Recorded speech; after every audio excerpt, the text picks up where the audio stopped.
Who smashed through your roof and killed your dad? I mean, do you really think it's fair that we give up Munmuns and scale down over something like that? You seriously do? Well, I guess you can think what you want, but unless you want to throw Munmuns away on a lawyer for accident court, please don't contact us anymore. Again, obviously, though, we are super sorry for your loss.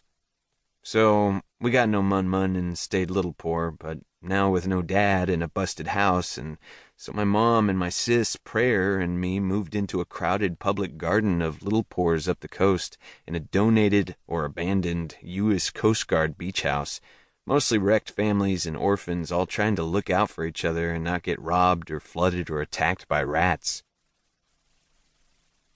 That same stupid year, my mom was working at the dump in the middle of the night, salvaging rags, wires, burnable coals, and oil rocks, when a homeless tortoiseshell cat started stalking her, and she jumped into the well of a tire, but the cat just perched on the tire lip and started reaching into the tire with one arm, the jerky way cats do, batting, rummaging around in there, and he slapped her a few times in the head and the back, and his spiky paw slashed her face and tossed her around and hooked and broke part of her spine. And then she couldn't move, so the cat got bored and left. The doctor told Prayer and me later that our mom's spine probably got broke worse by everyone dragging her out of the tire the way we did. So we asked him, "Okay, doctor, what were we supposed to do?" And he admitted, yeah, probably there wasn't any equipment for it. It's not like they make ambulances in our scale. Stretchers, wheelchairs, anything. Our best option was just pick her up out of the tire and onto a rag, then pick up each end of the rag and carry about 5 hours to the closest hospital we knew about that had a littlepoor clinic. And the doctors did what they could. But even the littlest doctors outscaled our poor mom by at least 10, and when you're same size as a doctor's hand, you won't get fixed up so great. So the doctors couldn't fix her spine. And they didn't cut her legs off, but the legs didn't work anymore. And on top of that, our mom went blind in one eye, and the sewing job on her slashed-up face was all sloppy with giant stitches half as fat as a littlepoor finger.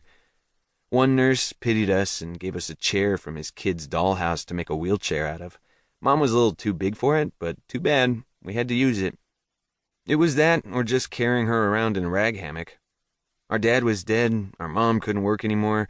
Prayer was 15, I was 13. We lived with women and children, and pretty much all of our day was trapping ants, roasting them, trying to sell roasted ant to other littlepoors, and getting the crap robbed out of us any time we tried to take Munmun to the bank. It was grim. "Prayer, Warner," our mom said. "The Lord King God is wise and great, but at some point you two will need to come up with some kind of a plan." I was so mad all the time. It kept me from making a good plan. My plans all had to do with getting strong. I wanted to get super strong through constant workouts and stunts. Also fashion a knife or a sword or some type of weapon to carry around. Basically become a guy who guards other littlepoors on trips to the bank in exchange for a cut. Or else join one of the squads that hangs out near the bank and follows you home to rob you if you didn't hire a guard. But Mom and Prayer had no respect for any of these plans. "Nope. No way should you do any of that," Mom said. "Warner, you're going to make the Lord King God sad and mad with such dumb plans." "My plans are actually kind of smart," I suggested. "Bro, they're super dumb, and here's how," Prayer said.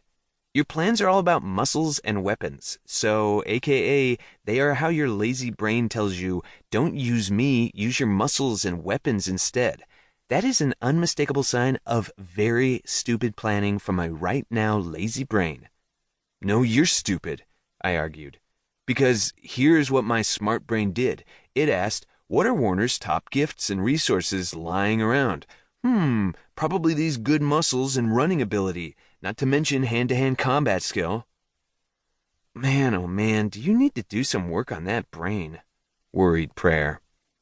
"Also think more about the Lord King God," suggested Mom. But meanwhile, Prayer's plan didn't involve working on the brain either, or the Lord King God for that matter.